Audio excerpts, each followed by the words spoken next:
నవ్య news కు స్వాగతం। ఈ రోజు వార్తలోని ముఖ్యాంశాలు।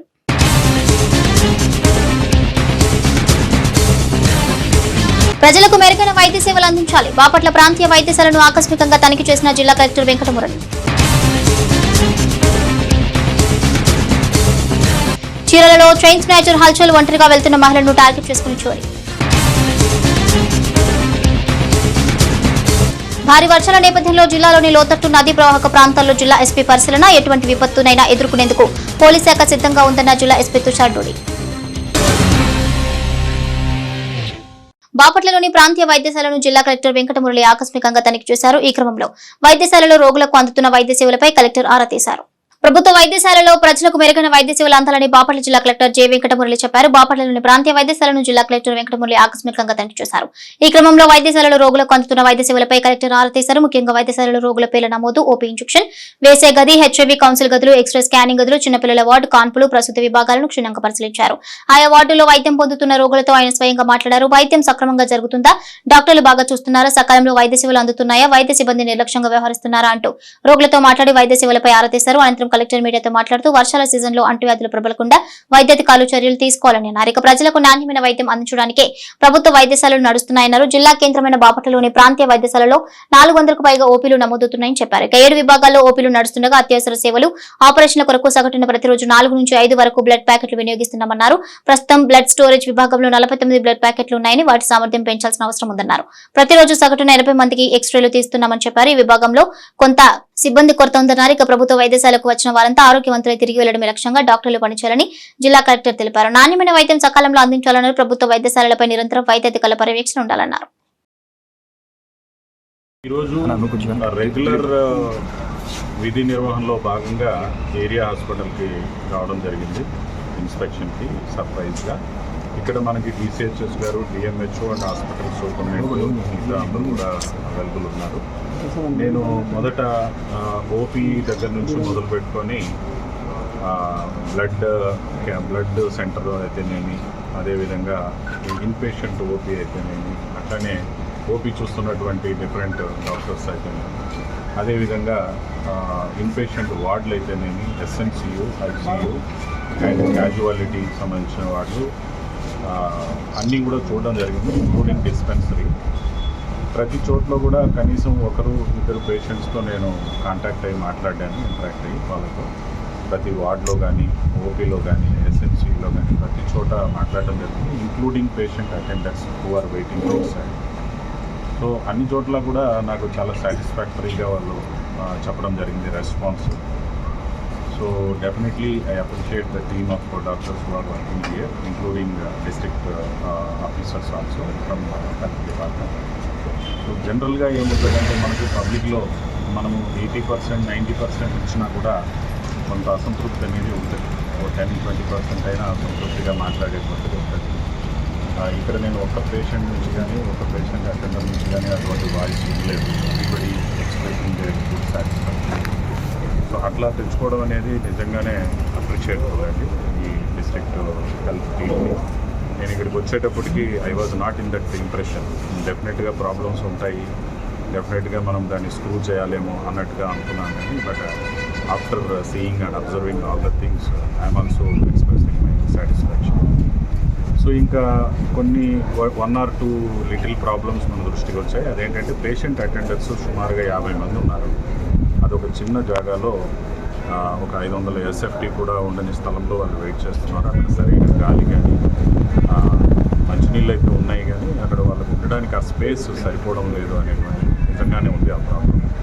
మనకేంటంటే ఇక్కడ డిస్ట్రిక్ట్ కొత్తగా రీఆర్గనైజేషన్ అయ్యి వచ్చినప్పుడు బిల్డింగ్ వాళ్ళకి అందుబాటులో ఉన్న దాన్ని డిఎంహెచ్ఓ ఆఫీస్గా మనం నడుపుతూ ఉండడం వల్ల వాళ్ళకి కొంత సమస్య ఉంది। నేను దీన్ని నిన్ననే నాకు డిఎంహెచ్ఓ గారు కూడా తమ దగ్గర ఉన్నటువంటి వాళ్ళ దగ్గర ఉన్న ఫండ్స్ అన్నింటినీ కూడా నాకు తీసుకొచ్చి చూపించారు। ఆ ఫండ్ పొజిషన్ ఒకసారి చూసుకొని, ఒకవేళ అట్లా కానప్పుడు ఏమైనా డోనర్స్ నుంచి అయినా కూడా చూసుకొని, హాస్పిటల్ ప్రెమైసెస్లో స్థలం కూడా అనేది అబ్జర్వేషన్ చేసుకొని ఏదైనా వాళ్ళ కోసం ఒక semi temporary, not completely temporary, semi టెంపరీగా ఏదైనా ఒక మంచిది తయారు చేసి కూలర్స్ అవి పెట్టి, ఫ్యాన్లు అవి పెట్టి, సమ్మర్లో కూడా కొంత ఇబ్బంది లేకుండా ఉండేటట్టు చూసుకొని చేయడానికి కూడా ప్రయత్నం చేస్తాను। So this is my overall inspection observation today. Thank you. Chirala మండలం రామకృష్ణపురంలో చైన్ స్నాచర్ హల్చల్ చేశాడు. ఒంటరిగా వెళ్తున్న మహిళను టార్గెట్ చేసుకుని ఆమెపై దాడి చేసి బంగారు గొలుసు అపహరించి పరారయ్యాడు. సాధారణంగా చైన్ స్నాచర్లు ద్విచక్ర వాహనంపై ఒంటరిగా వెళ్తున్న మహిళలను అనుసరిస్తూ అదును చూసుకుని వారి మెడలోని బంగారు గొలుసులు తెంపుకుపోతుంటారు. అయితే బాపట్ల జిల్లా చీరాలలో మాత్రం ఓ చైన్ స్నాచర్ బర్తెగిచ్చాడు. గుంట మార్కెట్ వద్ద ఓ సంతలో పట్టపగలు ద్విచక్ర వాహనంపై వచ్చి ఒంటరిగా వీధిలో ఒక యువతి వెళ్లడాన్ని గమనించి తన బండిని ఆపి ఆమెపై దాడి చేసి మరీ చైన్ లాక్కుని పరారయ్యాడు. కాగా బాధిత మహిళపై దాడి చేసి చైన్ స్నాచింగ్ కు పాల్పడిన దృశ్యాలని అక్కడే ఉన్న ఓ ఇంటి సీసీ కెమెరాలో రికార్డయ్యాయి.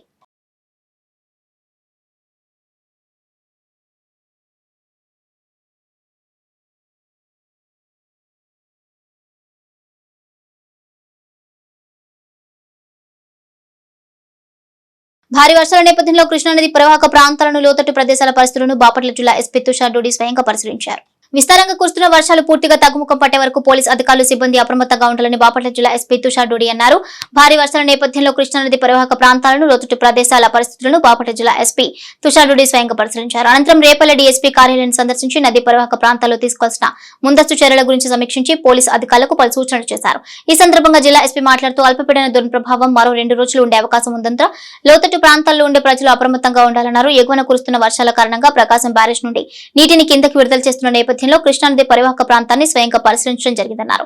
ఇక జిల్లాలోని కృష్ణానది పరివాహక ప్రాంతాల్లో లంక గ్రామాల్లోని పరిస్థితుల గురించి పోలీసు అధికారులతో చర్చించి తీసుకోవాల్సిన ముందస్తు చర్యల గురించి ఒకవేళ వరద ముంపు సంభవిస్తే ఎటువంటి చర్యలు తీసుకోవాలో తగిన సూచనలు ఇవ్వడం జరిగిందన్నారు.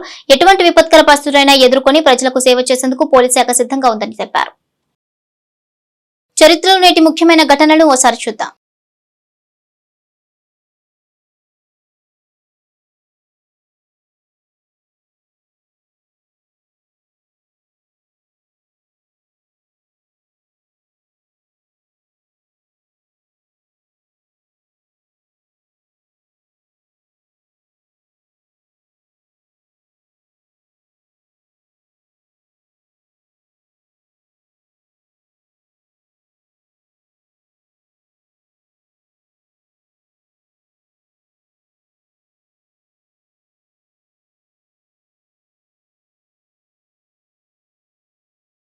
చీరాల గడియార స్తంభం సెంటర్లో కూటమి నాయకులు సమావేశం నిర్వహించారు. ఈ సందర్భంగా పలువురు మాట్లాడుతూ వినుకొండ ఘటనపై వైసీపీ చేస్తున్న శవ రాజకీయాలను వెంటనే మానుకోవాలని హితవు పలికారు.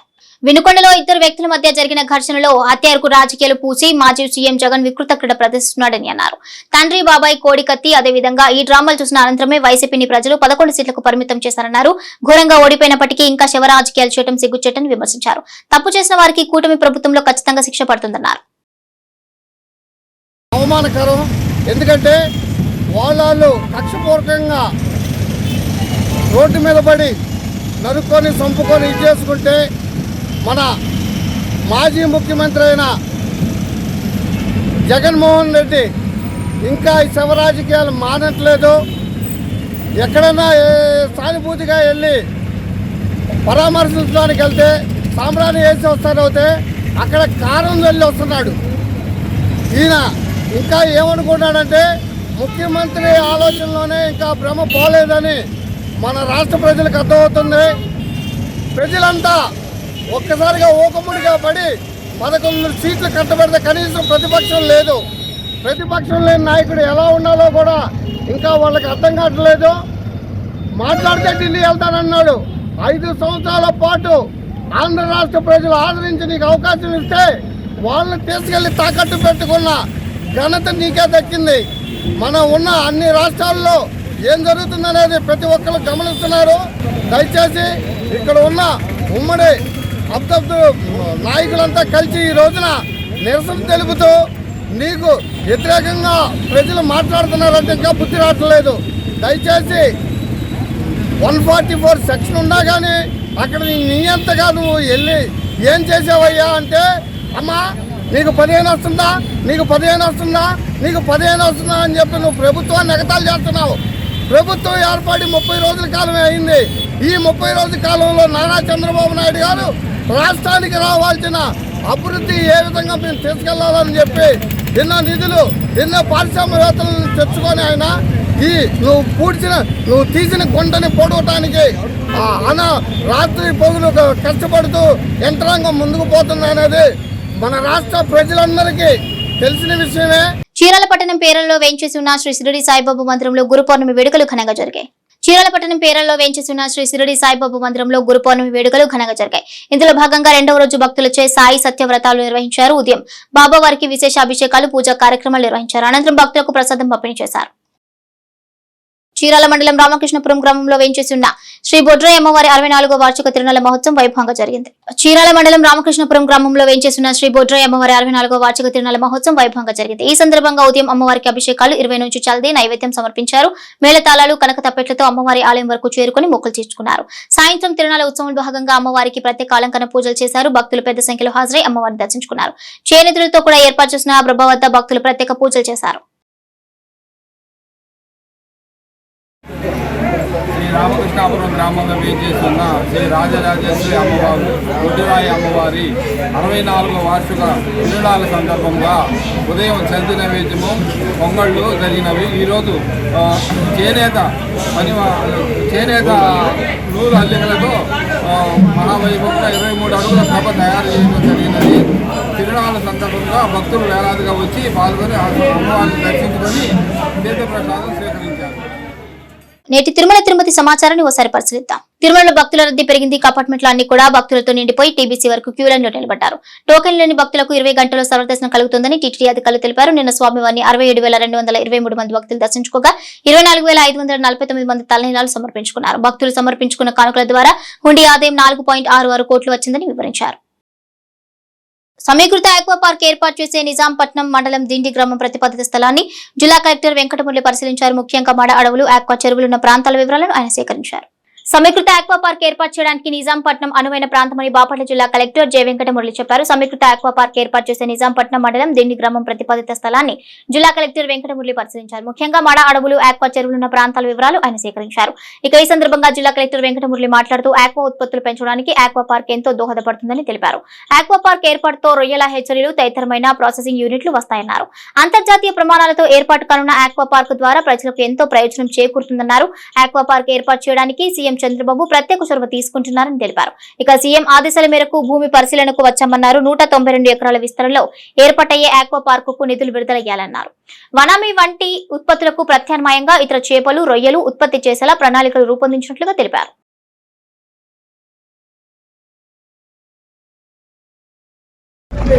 మనకు బే ఆఫ్ బెంగాల్లో నుంచి ఏదైతే సీ అనేది కొంచెం వెనక్కి వెళ్ళడం వల్ల కొంత ల్యాండ్ అనేది మనకు అవైలబిలిటీలోకి వచ్చింది. ఇది న్యాచురల్గా కూడా జరుగుతుంటుంది. కొన్ని చోట్ల ముందుకు వస్తుంది సీ. మన గవర్నమెంట్ ల్యాండ్ కావచ్చు, ప్రైవేట్ ల్యాండ్ కావచ్చు, సీలో మునిగిపోతుంది. కొన్ని చోట్ల ల్యాండ్ మనకి సీ వెనక్కి వెళ్ళడం వల్ల ల్యాండ్ అవైలబుల్లో కూడా వస్తుంది.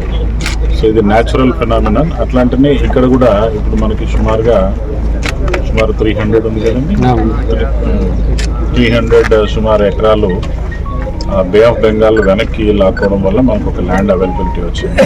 దీన్ని ఒక బెస్ట్ యూటిలైజేషన్గా ఎలా చేసుకోవచ్చు అనేటువంటిది జిల్లాలో ముందుగా నుంచి ఒక ప్లాన్ ఉంది. ఆ ప్లాన్ ప్రకారంగా ఏదైతే మ్యాంగ్రూవ్ ఫారెస్ట్ డెవలప్ అయిందో ఆ మ్యాంగ్రూవ్ ఫారెస్ట్ డెవలప్ అయిన దాన్ని మనము ఫారెస్ట్ డిపార్ట్మెంట్కి అప్పగించేసి ఒక రిజర్వ్ ఫారెస్ట్ కింద ఎయిర్మార్క్ చేసి దాన్ని ఆ 50 ఎకరాలని కూడా న్యాచురల్ రిజర్వ్ లాగా, బయో రిజర్వ్ లాగా ఉపయోగించుకోవడం, బయోడైవర్స్ రిజర్వ్ లాగా. అదేవిధంగా ఏదైతే మరో 50 ఎకర్స్ టూరిజం వాళ్ళకి ఇస్తున్నామో అందులో వాటర్ కైండ్ ఆఫ్ స్పోర్ట్స్ అంటే సీతో లింక్ ఉన్నటువంటి టూరిజంని డెవలప్ చేసుకోవడం అనేటువంటిది ఆ 50 ఎకర్స్లో. రిమైనింగ్ 192 ఎకర్స్ ఏదైతే ఉందో దాన్ని ఆక్వా పార్క్ అనే దానికి ప్రపోజల్ ఇవన్నీ కూడా గతంలోనే చేయడం జరిగింది. సో ఆక్వా పార్క్లో మనం ఏమేమి యాక్టివిటీస్ చేస్తామంటే గతంలో కూడా చెప్పిన ప్రకారంగా ఏదైతే మనము ఈ రోజున కోస్టల్లో ఏపీలో వనామీ అనేటువంటి ప్రాన్ కల్చర్ని మనం ఎక్కువగా చేస్తున్నాం. దానికి అనేక రకాలైనటువంటి డిసీజెస్, సస్టైనబిలిటీ తగ్గిపోవడం, దాన్ని కంటిన్యూగా మనం చేయడం వల్ల దాంట్లో ఒక డైవర్సిటీ లేకపోవడం వల్ల దానికి ఈజీగా పెస్ట్కి వీటికి అన్నిటికీ అట్రాక్ట్ అయిపోవడం వల్ల సో దాంట్లో ఉన్న ఇబ్బందులు ఉన్నాయి. సో దాని ప్రకారంగా మనం వేరే ఇంకేదైనా సస్టైనబుల్ అయ్యేటువంటి సీడ్ని, వెరైటీని తెచ్చుకోవాలంటే ఈ రోజున మనం పాండిచ్చేరి లేదా చెన్నై అట్లా దూర ప్రాంతాల మీద డిపెండ్ అయిపోతూ ఉన్నాం. సో దీన్ని చూసుకొని తగ్గించుకొని మనము సెల్ఫ్గా ఇక్కడ ఒక మంచి బ్రీడ్స్ని వీటిని డెవలప్ చేసుకోవడానికి అదేవిధంగా ఏదైతే వీట్ లాంటివి వెరైటీస్ని కూడా ఇక్కడ డెవలప్ చేసుకోవడానికి వీటన్నింటికి కూడా మనకు బ్రహ్మాండంగా ఉపయోగపడేటువంటి ఇది ఉంది. సో ఏదైతే మనం కల్చర్ చేస్తున్నారో, ఫుడ్ సంబంధించి ఆక్వా కల్చర్ చేస్తున్నారో వాళ్ళందరికీ ఉపయోగపడే విధంగా ఇక్కడ జరుగుతుంది హ్యాచరీస్ ఇవన్నీ కూడా. సో ఆ విధంగా ఉపయోగపడుకునే క్రమంలో ఈ ల్యాండ్ ఐడెంటిఫై చేసుకోవడం అనేది జరిగింది. ఈ ల్యాండ్ని ఎందుకు మనం ఈరోజు కూడా విజిట్ చేస్తున్నామంటే దీనికి సంబంధించి ఆల్రెడీ సెంట్రల్ గవర్నమెంట్ ఫండ్స్ కూడా రిలీజ్ అయ్యి రెడీగా ఉన్నాయి కాబట్టి త్వరలోనే గవర్నమెంట్ దీన్ని ఒక ఇమీడియట్గా టేకప్ చేసే అంశం కాబట్టి డిస్ట్రిక్ట్ అడ్మినిస్ట్రేషన్ కూడా ముందుగా దీన్ని చెక్ చేసుకొని దీనికి సంబంధించి కొంత ముందుగానే ప్రిపేర్డ్గా ఉండడం కోసం అనేది చూడడం అనేది జరిగింది. సో దీన్ని గౌరవనీయులు మన ప్రీతమ ముఖ్యమంత్రి గారు నారా చంద్రబాబు నాయుడు గారు దీన్ని ఇమీడియట్గా టేకప్ చేయబోతున్నారు. అందువల్ల మనం ముందుగా దీని యొక్క విషయాలన్నింటినీ చూసుకోవడం కోసం డిస్ట్రిక్ట్లో ఉన్న ఆఫీసర్లందరూ ఇక్కడికి రావడం అనేది జరిగింది. Thank you. నేటి వాతావరణ సమాచారాన్ని ఒకసారి పరిశీలిద్దాం. నైరుతి రుతుపవనాల కారణంగా ఇప్పటికే తెలుగు రాష్ట్రాల్లో జోరు వానలు కురుస్తున్నాయి. అయితే ఇవాళ తెలుగు రాష్ట్రాల్లో మోస్తరు నుంచి భారీ వర్షాలు కురుస్తాయని వాతావరణ శాఖ తెలిపింది. బంగాళాఖాతంలో ఏర్పడ్డ అల్పపీడనం సముద్ర మట్టానికి 1.5 కిలోమీటర్ల ఎత్తులో వాయుగుండం కొనసాగుతోంది. 20 డిగ్రీల ఉత్తర అక్షాంశం గుండా సగటు సముద్ర మట్టానికి 3.1 కిలోమీటర్ నుండి 5.8 కిలోమీటర్ల ఎత్తు మధ్యలో కొనసాగుతోంది. ఒడిశా ఉత్తరాంధ్ర తీర ప్రాంతంలో వాయుగుండంగా బలపడిన అల్పపీడనం ఇవాళ వాయువ్య దిశగా పయనించి పూరి సమీపంలో ఒడిశా తీరం దాటే అవకాశం ఉంది. ఆ తర్వాత క్రమంగా బలహీనపడనుంది వాయుగుండం. యలమంచిలి డెవలప్మెంట్ సొసైటీ ఆధ్వర్యంలో నడుస్తున్న చీరాల్లోని VRS and YRN group of కళాశాలలో ఇంజనీరింగ్ పోస్ట్ గ్రాడ్యుయేషన్ కోర్సులో చేరాలనుకునే విద్యార్థులకు ఎటువంటి ఫీజులు లేకుండా విద్యతో పాటుగా ఉపాధి అవకాశాలు కల్పించనున్నట్లు కళాశాల principal academic director P Ravikumar తెలిపారు. యలమంచిలి డెవలప్మెంట్ సొసైటీ ఆధ్వర్యంలో నడుస్తున్న చీరాల్లోని VRS and YRN group of కళాశాలలు విద్యార్థులకు మంచి సదవకాశాలు కల్పిస్తున్నట్లుగా కళాశాల principal academic director P Ravikumar తెలిపారు. మహాత్మా గాంధీ స్ఫూర్తితో చీరాల పరిసర ప్రాంత పేద విద్యార్థులకు ఉచితంగా ఇంజనీరింగ్, ఎంసీఏతో పాటు ఎంఎస్సీతో 4 బ్రాంచులలో సీట్లు ఇవ్వనున్నట్లు కళాశాల ఆయన మీడియాకు చెప్పారు. అంతేగాక వీరికి యలమంచిలి గ్రూప్ ఆఫ్ కంపెనీలో ఉద్యోగాలు కూడా ఇస్తామన్నారు. ఇక ఈ అవకాశాన్ని చీరాల పరిసర ప్రాంతాల్లోని విద్యార్థులు సద్వినియోగం చేసుకోవాలన్నారు. మెయిన్ మోటో ఆఫ్ మా కాలేజీ గురించి ఏంటంటే మహాత్మా గాంధీ గారి ప్రిన్సిపల్స్ తోటి ఒక ఎడ్యుకేషనల్ హబ్గా చేసి సెంటర్ ఆఫ్ ఎక్సలెన్స్ని తీసుకురావాలనే ఒకే ఒక ఉద్దేశంతో మన విఆర్ఎస్ అండ్ వైఆర్ఎన్ కాలేజీ చుట్టుపక్కల ఉన్న గ్రామాలలో చాలా పూర్ పీపుల్ మంచిగా చదువుకొని కూడా ప్రాపర్గా గైడెన్స్ లేక మధ్యలో ఆగిపోవటం అంతా జరుగుతుంది. ఆ పేద విద్యార్థులకి ఫ్రీగా ఎడ్యుకేషన్. ఎందుకంటే మా యలమంచిలి రామకృష్ణ సార్కి 40 కంట్రీస్లో సాఫ్ట్వేర్ కంపెనీస్ కానీ ఇండియా వైడ్గా ఎలక్ట్రానిక్స్ ఓరియంటెడ్ కంపెనీస్ కానీ మ్యానుఫ్యాక్చరింగ్ కంపెనీస్ ఉన్నాయి. దీనిలో భాగంగానే మన సమాజంలో పూర్ పీపుల్ ఎవరైనా ఉంటే ఫ్రీ ఎడ్యుకేషన్ ఇస్తున్నాం. ఎందుకంటే ఎన్ఆర్ఐ దగ్గర నుంచి ఫండ్స్, సిఎస్ఆర్ ఫండ్స్, మా కంపెనీ నుంచి సిఎస్ఆర్ ఫండ్స్ నుంచి అందరికీ ఇంజనీరింగ్ కూడా ఒక 50 మందికి ఫ్రీ ఎడ్యుకేషన్. అదేవిధంగా MCA, MSc oils and fats, MSc chemistry, MSc commerce చేరే విద్యార్థులందరికీ ఫ్రీ ఎడ్యుకేషన్. అంటే పోస్ట్ గ్రాడ్యుయేషన్లో రీఎంబర్స్మెంట్ లేదు కాబట్టి వాళ్ళకి ఫ్రీ ఎడ్యుకేషన్. ఎవరైతే పూర్ పీపుల్లో మంచి మార్కులు వచ్చి ఇంటర్మీడియట్లో ఎంసెట్ క్వాలిఫై కాలేని వాళ్ళు ఎవరైతే ఉన్నారో వాళ్ళకు కూడా ఫ్రీ ఎడ్యుకేషన్ ఇస్తాం. మేనేజ్మెంట్ కోటాలో ట్యూషన్ ఫీజు టోటల్గా ఫ్రీగా ఇస్తాం. 43,000 రూపాయలు మేము రూపాయి కూడా తీసుకోము. ఓన్లీ చేరే విద్యార్థులు 2,500 మాత్రమే కట్టాలి. యూనివర్సిటీ ఫీజు ఒకటే కట్టాలి. తర్వాత క్వాలిటీ ఆఫ్ ఎడ్యుకేషన్ మెయింటైన్ చేయడం కోసము ఐఐటీస్ నుంచి ప్రొఫెసర్స్ని ప్లస్ జేఎన్టీయూ కాకినాడలో ఉన్న దాని ద్వారా పిహెచ్డి సాధించిన ప్రొఫెసర్స్ని, ఎక్స్పీరియన్స్ గల ప్రొఫెసర్ని అపాయింట్ చేసుకున్నాం. సో మెయిన్ ఏమేంటంటే పూర్ అంటే ఇక్కడున్న లోకల్ విద్యా సంస్థల కంటే మంచిగా క్వాలిటీ ఎడ్యుకేషన్ ఇవ్వడము, పేద విద్యార్థులకి మంచిగా అంటే ఫ్రీ ఎడ్యుకేషన్ ఇవ్వడం అనేది మా యలమంచిలి సంస్థ యొక్క ప్రధాన ఉద్దేశం. మా CEO sir Ramakrishna sir Mahatma Gandhi ప్రిన్సిపల్స్ని ఇంప్లిమెంట్ చేసి దానిలో నుంచి ఎథిక్స్, మోరల్స్ ప్లస్ నాలెడ్జ్ అనేది విద్యార్థికి నేర్పాలి. విద్యార్థులు పాస్ అయిన తర్వాత, బీటెక్ పాస్ అయినా కానీ లేకపోతే డిగ్రీ పాస్ అయిన తర్వాత, పాలిటెక్నిక్ పాస్ అయిన తర్వాత జాబ్ గ్యారంటీ మా సంస్థలోనే జాబ్ ఇస్తాం. Job guarantee. సో ఇక్కడ పాస్ గ్యారంటీ ఉంది, జాబ్ గ్యారంటీ ఉంది. సో మన ఏరియాలో ఉన్న పిల్లలందరూ ఒక ఫ్యామిలీస్ యొక్క జనరేషన్స్ మారిపోతాయి, మంచి మంచి జనరేషన్స్, మంచి లివింగ్ స్టైల్ వస్తుంది. వార్తలోని నేటి అంతర్జాతీయ జాతీయ రాష్ట్ర ముఖ్యమైన అంశాలను ఓసారి పరిశీలిద్దాం. ప్రభుత్వ ఉద్యోగాల రిజర్వేషన్ అంశంపై బంగ్లాదేశ్ లో యువత బగ్గుమంటున్న విషయం తెలిసిందే. దేశవ్యాప్తంగా అల్లర్లు చోటు చేసుకుంటున్నాయి. దీంతో దేశవ్యాప్తంగా కర్ఫ్యూ విధించారు. విద్యార్థి నిరసనకారులకు పోలీసులకు మధ్య జరిగిన ఘర్షణలో ఇప్పటి వరకు 105 మంది మరణించారు. మరోవైపు బంగ్లాదేశ్ లో ఉన్న 245 మంది భారతీయ పౌరులు స్వదేశానికి తిరిగి వచ్చారు. బంగ్లాలో గత 3 వారాల నుంచి నిరసనలు వెల్లువెత్తుతున్నాయి. శాంతియుత పరిష్కారం కోసం విద్యార్థులు ప్రభుత్వంతో చర్చలు నిర్వహించాలని ప్రధాని షేక్ హసీనా తెలిపారు. బంగ్లాదేశ్ స్వాతంత్ర్యం కోసం 1971లో జరిగిన యుద్ధంలో మరణించిన వారి వారసులకు ప్రభుత్వ ఉద్యోగ రిజర్వేషన్లలో 30% కోటా కల్పిస్తున్నారు. జమ్మూ ప్రాంతంలో వరుసగా ఉగ్రవాదుల చొరబాట్లు, దాడులు జరుగుతున్న నేపథ్యంలో భారత ప్రభుత్వం మరిన్ని చర్యలు తీసుకుంది. ఇప్పటికే వరుస ఉగ్రవాద ఘటనల దృష్ట్యా భారత సైన్యం 3 నుంచి 4,000 మంది అదనపు సైనికులను అక్కడ మోహరించింది. ఇప్పుడు భారత ఆర్మీ జమ్మూ ప్రాంతానికి బ్రిగేడ్ ప్రధాన కార్యాలయం, 3 బెటాలియన్లు, కొన్ని పారా ఎస్ఎఫ్ బృందాలను కూడా పంపింది.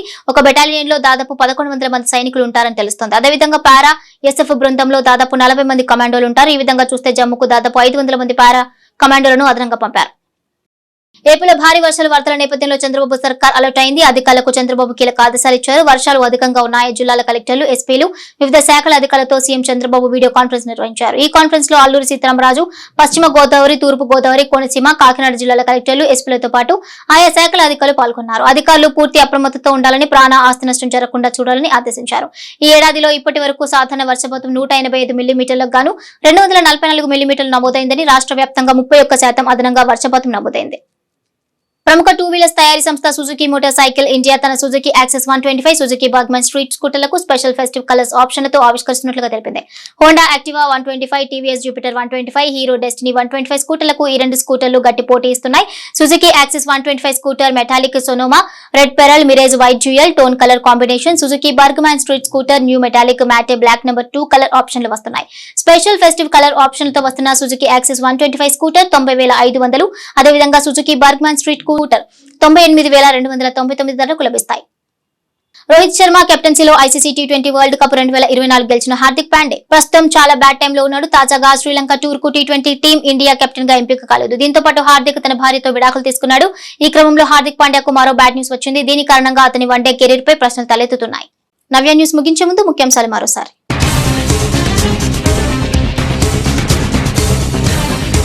ప్రజలకు మెరుగైన వైద్య సేవలు అందించాలి. బాపట్ల ప్రాంతీయ వైద్యశాలను ఆకస్మికంగా తనిఖీ చేసిన జిల్లా కలెక్టర్ వెంకటమురళి. చీరలలో చైన్ స్నాచర్ హల్చల్, ఒంటరిగా వెళ్తున్న మహిళలను టార్గెట్ చేసుకుని చోరీ. భారీ వర్షాల నేపథ్యంలో జిల్లాలోని లోతట్టు నదీ ప్రవాహక ప్రాంతాల్లో జిల్లా ఎస్పీ పరిశీలన. ఎటువంటి విపత్తునైనా ఎదుర్కొనేందుకు పోలీస్ శాఖ సిద్ధంగా ఉందన్న జిల్లా ఎస్పీ తుషార్ డోడి. నవ్య న్యూస్ ఇంతటితో సమాప్తం. నమస్కారం.